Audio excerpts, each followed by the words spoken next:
Magandang morning po sa inyo, araw po ng linggo.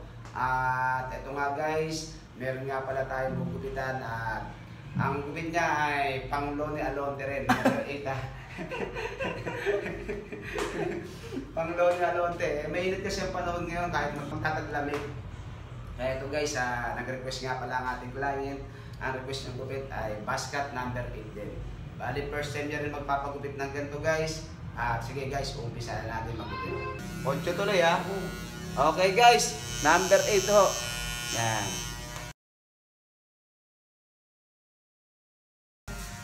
Hindi nyo ba alam guys, nakikita yung kagwapuhan ng isang lalaki sa kalbo?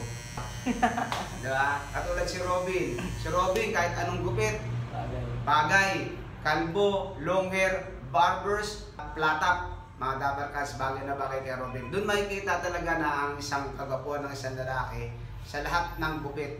Mapakalbo, mapabarbers, mapapormal, mapalong hair, mapaplata. Yung guys ha, kapwa ako barbero dyan, alam niyo yan.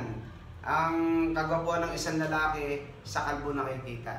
Kahit may poklat ka pa sa ulo, o ano pa man, sa kalbo nakikita ang kagapuan ng isang lalaki.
So yun nga mga dabarkas, tapos na nga pala ang gupitan ng ating client.